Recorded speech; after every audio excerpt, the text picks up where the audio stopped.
네, 하나님이 보이지 않을 때, 하나님이 보이지 않을 때라는 제목으로 하나님 말씀 증거하도록 하겠습니다. 우리 창세기 37장을 다 읽었는데 그 내용 보면 이런 겁니다. 그 요셉이 처음 등장하는데 나이가 17세입니다. 야곱의 11번째 아들이고 야곱이 부인이 넷이 있었는데 제일 사랑하는 아내가 라헬이었죠. 라헬 사이에서 태어난 아들입니다. 특별하게 대우를 했습니다. 채색 옷을 입혔다라고 얘기를 합니다. 이건 편애죠. 이 채색옷이라는 것은 원문의 뜻을 보면은요, 긴 소매가 있는 옷 그랬는데 이거는 목축하는 사람들이 입는 옷이 아닙니다. 이거는 아마 중국 쪽에서 넘어왔던 것 같아요. 동방 쪽에서 그 실크로 된, 그러니까 뭐 비단길이라 그러죠. 뭐 이런데 영향을 받았을 거다 이렇게 얘기할 정도의 특별한 옷입니다. 그래서 이건 당시에 아무나 입는 게 아니라 이렇게 지도자들, 리더들이 입는 옷. 그러니까 뭐 왕이라든지 뭐 적어도 장관쯤 되는 사람들이 입는 그런 옷을 입혔다라는 것입니다. 형들은 뭐 목동이니까 이런 거 안 입혔죠. 제가 어렸을 때 보면은 이런 거예요. 그냥 그 형들한테는 기차표, 말표 이런 거 입힌 거고. 아세요? 기차표, 말표. 예. 여긴 처음 나왔을 때 나이키 뭐 이런 거 입었을 거. 저도 어렸을 때 이게 상처였거든요. 나이키 분 애들은 좀 특별했고 기차표, 말표, 뭐 쌍말표 뭐 이런 거 입었던 것 같습니다. 요셉의 성격은요, 이렇게 소통이 잘 되는 사람이에요. 좋게 말하면 소통이 잘 되는 거고, 나쁘게 말하면 고자질을 잘하는 사람입니다. 영어 성경 보니까 bad report라고 나오거든요. 나쁜 소식도 막 전해주는 거예요. 그러니까 형들이 화가 나죠. 뭐 저런 놈이 다 있나. 그랬다라는 것입니다. 이제 꿈꾸는 건 죄가 아니죠. 근데 꿈꾸는 거를 이렇게 떠드는 입방정은 죄죠. 그죠? 이렇게 꿈을 꿨습니다. 꿈을 꿨는데 말 안 하고는 못 견디는 성격이거든요. 꼭 여자 같아요. 그죠? 요셉은. 말 안 하고는 못 견디는 성격이에요. 곡식단 얘기를 합니다. 곡식단들이 자기한테 절하더래요. 누가 봐도 이건 뭐 이상하잖아요. 그래서 형들이 뭐라 그러냐면 네가 우리 왕 되려 그러냐, 우리 다스리려 그러느냐. 그래서 8절 보니까 그를 더욱 미워했다 이렇게 얘기합니다. 꿈 또 꿉니다. 또 꾸는 내용이 뭐냐면 해와 달과 11별이 또 절한대. 이게 확실하거든요. 자기를 향해서 절한다고. 해와 달은 아버지 어머니잖아요. 이제는 아버지까지도 화가 났어요. 입방정에. 그래서 아버지도 막 화를 버럭내서 그럼 내가 잘하란 말이냐 뭐 이런 얘기. 형제가 또 한 가지 단서를 두지요. 그 형들은 미워했지만 아버지는 또 가슴에 뒀다고. 좀 이상하다라고 품고 있었다라는 것입니다. 그 정도 얘기예요. 그 다음에 세겜이라는 장소가 나오는데 아버지가 심부름을 시키죠. 그래서 갔더니 없어졌어요. 도단으로 옮겨갔다. 그러면 세겜에 갔더니 없습니다. 그러고 돌아오면 되는데 또 야곱이 또 성실했던 걸 알 수 있죠. 찾아 도단에 갔습니다. 갔더니 형들이 멀리서 보고 꿈꾸는 꿈쟁이가 오는구나. 그래서 죽여서 구덩이에 넣어서 죽여버리자. 그리고 악한 짐승 맹수가 와서 먹었다 그러자. 뭐 이렇게 얘기를 했습니다. 그래서 잡아다가 옷 벗기고 구덩이에 집어넣었습니다. 그때 마침 뭐 이스마엘 상인이 지나갔더니 은 20에 팔았더라. 뭐 이 얘기예요. 피 묻은 옷 아버지한테 가져졌더니 아버지가 슬픔을 이기지 못해서 괴로워하더라. 이게 오늘 지금 스토리예요. 37장 스토리. 이 내용 전체를 통해서 지금 굉장히 어려움도 당하고 있죠. 근데 하나님이 한 번도 등장을 안 하잖아요. 그런데 이 등장 안 하는 하나님이 사실은 매 순간순간마다 함께했다는 걸 느끼지 않습니까? 이게 되게 중요한 거예요. 그러니까 하나님이 보이지 않을 때 우리 인생 가운데 요셉에게 있어서 중요한 메시지는 이거예요. 요셉에게서 나하고 동일시하는 게 뭐냐 하면은 하나님이 보이지 않는 거예요. 하나님을 믿고 의지하는데 하나님이 같이 하는 것 같지도 않아요. 근데 구덩이에 빠져가지고 신음하고 울부짖고 살려달라 그러는데도 응답하지도 않아요. 그럼 하나님이 함께 안 하는 거냐는 거예요. 30장 내용 보시면 이 매 순간순간마다 하나님이 함께한 거 아닙니까? 그런 걸 보면은 우리 인생도 마찬가지죠. 하나님이 매 순간순간마다 함께하고 구덩이 속에서 신음할 때고 소리 지를 때도 함께 하신다는 것입니다. 오늘 드라마 감독이니까 뭐 PD라 그러나요? 감독이죠, 감독. 예, 감독님 이야기인데 예수 잘 믿는 분이에요. 이분이 이제 드라마 기법에 대해서 쭉 설명을 해주는데 재밌는 게 많더라고요. 그 드라마는 첫째 주인공을 잘 뽑아야 된대요.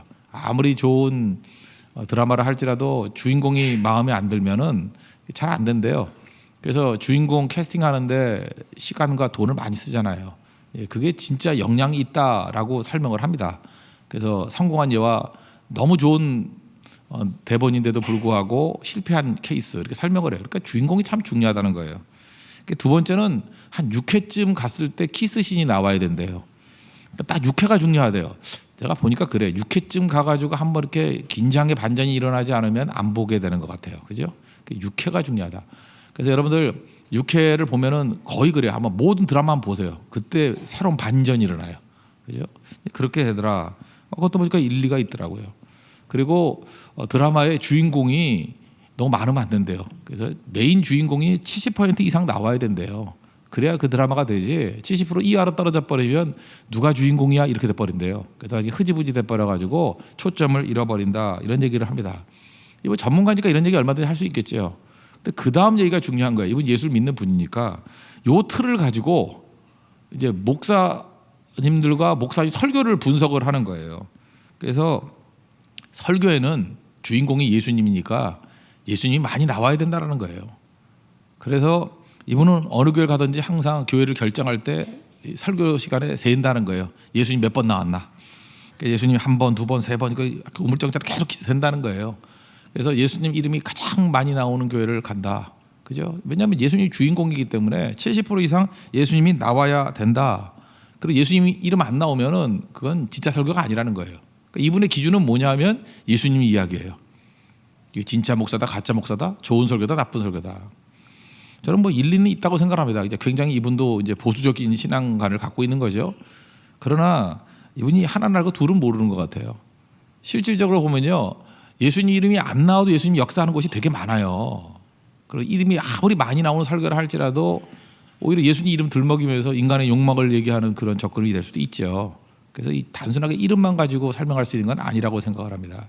오늘 창세기 37장을 보라고요. 이것뿐만 아니라 요셉의 일대기를 다 봐도요, 아브라함에도 주기마다 하나님께서 나타나셔가지고 아브라함아 말씀하셨고, 야곱도 여러 번 만나 주셨어요. 그죠? 사닥다리에서 만나시고, 분이엘이 하나님의 얼굴을 봤다 그거 아니에요. 하나님 만나고 여러 차례 그랬다고요.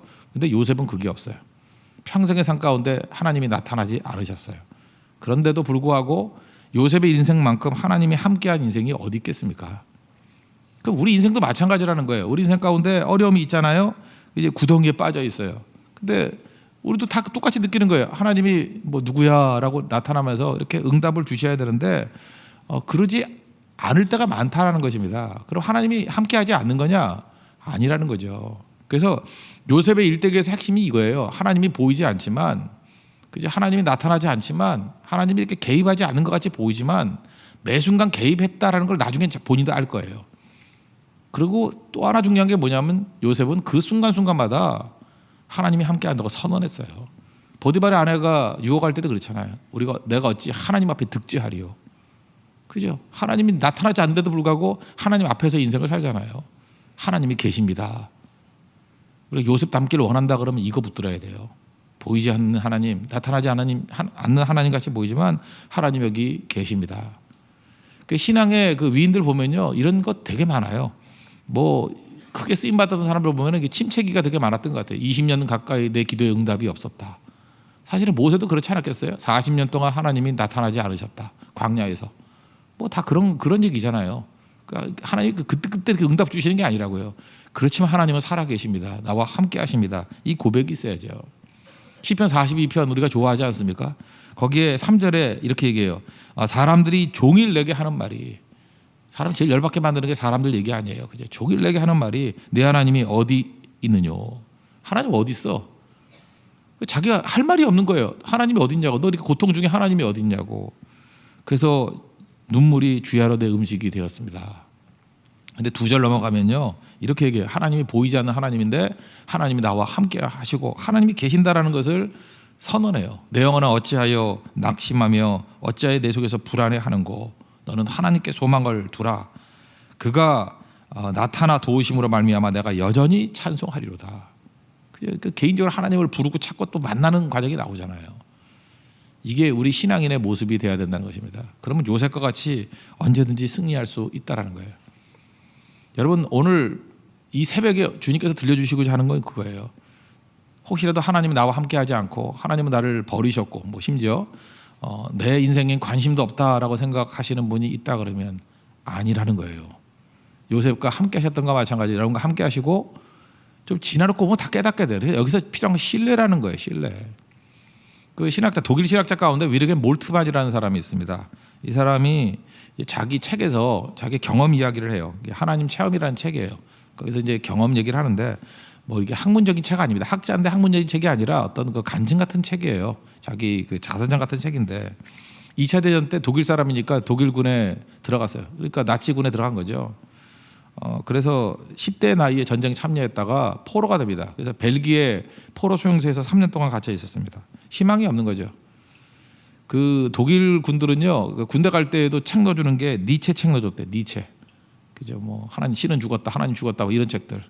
그러니까 뭐 신앙이 생길 수가 없죠. 근데 그 군목이 우리나라에도 그런 거 있죠. 기도원 협회 같은 데 주는 거. 신약 성경하고 시편 붙은 거. 이게 참 그 능력 있는 책인 것 같아요. 그거 읽어보면 그거 읽다가 변화가 됐는데 특별히 시편의 내용, 시편 139편 8절 내가 하늘에 올라갈지라도 거기 계시며 스올 옛날에 음부라고 번역을 많이 했는데 음부에 내려 내 자리를 펼지라도 거기 계시나이다. 이 몰트만이 이 구절에 깨진 거예요. 아니 지옥에도 하나님이 계신다 그러면 지금 이 감옥에 하나님이 안 계실 리가 없다. 그래서 하나님의 강력한 임재를 체험한 거예요. 그래서 몰트만 신학의 특징이 뭐냐면요, 십자가와 부활 사이에 있는 우리 존재를 얘기를 하고 있어요. 십자가는 고난이잖아요. 고난의 현장 가운데 하나님 만나고 부활을 바라본다예요. 그게 몰트만 신학의 핵심이에요. 그래서 언제나 하나님을 언제 만나느냐? 십자가에서 만난다는 거예요. 고난의 현장에서 만난 하나님. 그리고 그 만난 그 하나님이 예수님 아니에요? 예수님과 함께 부활을 향해 나아간다. 이게 몰트만 신학의 핵심이라고요. 그 언제 깨닫게 되느냐? 그 포로 수용소에서 시편 139편 8절의 말씀을 통해서 만난 하나님이에요. 여러분 인생에서 많은 구절 갖고 우리가 변화되는 게 아닙니다. 이렇게 한 절, 어떤 때는 두 절. 그것이 우리 인생을 변화시키는 힘이 될 수 있다는 것입니다. 여러분 왜 하나님 못 만나죠? 고난을 자꾸만 피하려고만 하기 때문에 그래요. 우리 인생의 목적이 고난 피하는 게 아니라니까요. 고난의 현장에 머무르면서 그 자리에 계신 하나님을 만나야죠. 오늘 이 요셉의 얘기를 창세기 37장의 내용들을 보면요, 이런 겁니다. 꿈이 되게 이제 원대하잖아. 1절부터 11절까지는 하나님의 꿈 얘기예요. 꿈이 있는데 이제 12절부터 마지막 절까지는 꿈은 도전받는다는 거죠. 우리는 꿈이 있는데 꿈에 대한 대가는 안 치르려고 그래요. 고난은 안 당하려고 그런다고. 그러니까 꿈이 말씀 아닙니까? 그러니까 말씀만 품고 있으면 다 되는 거예요. 말씀대로 지키려고 하면 언제나 공격이 있는 거죠. 여러분 내가 선교하고 말씀 듣고 예배 드리려고 그러면 그때 극심한 공격이 옵니다. 그러면 이게 포기해버리고 아이고 평화가 좋은 거지. 그 평화도 아니거든요. 좋은 게 좋은 거지 하고 양보하고 가버리면 꿈 다 잃어버리는 인생이 된다는 거예요. 근데 요셉은 구덩이에 들어갔을 때에도 하나님 믿고 의지하잖아요. 꿈에 대한 대가를 치르잖아요. 여기서 알 수 있는 게 뭐냐면 이제 옷신학으로 한번 봅시다. 옷. 요셉은요 굉장히 중요한 그 상징이 옷이거든요. 채색 옷이에요. 채색 옷은 누가 입혔어요? 아버지가 입힌 옷. 그러니까 사람이 주는 가장 좋은 것은 다 빼앗겨 버린다는 거예요. 채색 옷 뺏겼습니다. 그죠? 그 다음에 노예가 돼가지고 겉옷이 있었어요. 근데 보디발의 아내가 유혹을 하니까 뭐 도망치려고 하니까 겉옷 벗어놓고 나왔어요. 하여튼 요셉은 옷 그러면 지긋지긋할 거예요. 옷 때문에 당한 게 너무 많아요. 그죠? 채색 옷, 겉옷. 그러다가 하나님 믿고 순종하고 난 다음에 하나님이 입혀주시는 옷이 있어요. 이건 아담과 하와가 부끄러움이 있을 때 하나님이 가죽 옷 입혀주셨을 때 부끄러움이 사라졌죠. 마찬가지로 하나님이 입혀주시는 옷, 총리가 되고 난 다음에 세마포 옷을 입히셨어요. 자기가 의미가 있지 않습니까? 요한계시록 보면 하나님께서 우리에게 흰색 세마포 옷을 입히신대요. 하나님이 입히시는 옷. 여러분 구덩이 신학의 특징이 뭐냐면요, 내 노력과 특권을 가지고 입었고 누렸던 모든 것들은 이게 시한부라는 거예요. 얼마 못 간다는 거예요. 그럼 하나님께서 꿈을 주시고 꿈에 대한 대가를 치르는 과정 속에서 어떻게 하시느냐? 하나님이 주시는 것으로 다 대체를 해버리는 거예요. 하나님이 주시는 것으로. 여기 보니까 르우벤이나 형이 와가지고 이렇게 도와주려고 그러는 것도 있겠죠. 근데 그 뭐라 그랬겠어요? 뭐 구덩이 있을 때 아마 슬쩍 그랬을지도 모르겠어요. 야 요셉아, 나 잠깐 나갔다 올 테니까 내가 풀어줄게. 야 너 안 죽어. 걱정하지 마. 뭐 이랬을 거라고요. 그런데 형에 대한 기대, 형에 대한 어떤 뭐 의지함, 이게 다 사라져버려서 형 없을 때 팔아버리잖아요. 그러니까 구더기 신학이 우리에게 보여주는 건 뭐냐 하면은 사람 의지하고 사람에게 받은 것들, 뭐 사랑의 인정들, 이 모든 것들이 나를 존재하게 만드는 게 아니라는 거예요. 요셉의 특징은 뭐냐면 머리끝부터 발끝까지 좋은 것들이 있었는데 그보다 더 좋은 하나님의 것으로 다 바꾸셨다는 거예요. 우리가 인생 가운데 맨날 이렇게 섭섭해해요. 섭섭해하는 거는 바른 자세 아닙니다. 왜 섭섭하죠? 기대했기 때문에 그래요. 기대했기 때문에. 사람한테 기대했기 때문에 섭섭함이 있는 거라고요. 구더기 신학이 보여주는 게 뭔지 아십니까? 그거 틀렸다라는 거예요. 르우벤도 의지하면 안 된다는 거예요.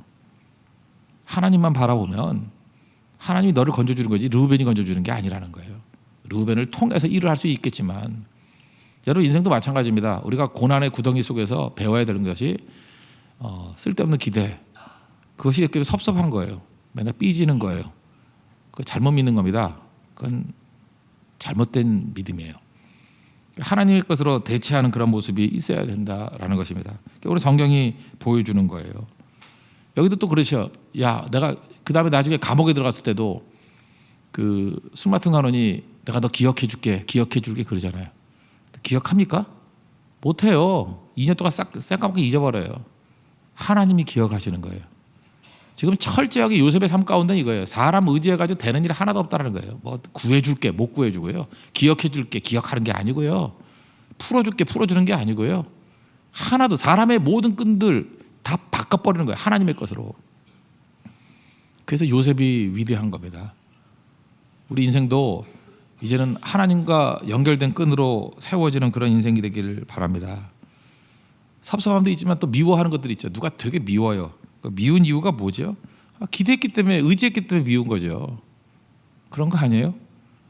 그래서 이 요셉의 훈련들이 쭉 진행이 되면요. 미워하는 것도 없고 기대하는 것도 없고 섭섭함도 없고 그러니까 보세요. 우리가 요셉의 인생을 보면서 우리는 우리 인성을 가지고 보니까 이걸 어떻게 견뎠어? 어떻게 이걸 참았어? 이런 생각을 하는데 요셉의 내용은 딱 하나예요. 사람에게 기대 안 갖는다는 거예요. 또 다른 말로 하면 뭐예요? 100% 하나님이 주신 것으로 다 대체하고 하나님만 바란다. 그러니까 굳건한 신앙인이 되죠. 이 굳건한 신앙의 강점이 뭔지 아십니까? 고난도 이기지만 축복도 감당한다는 거예요.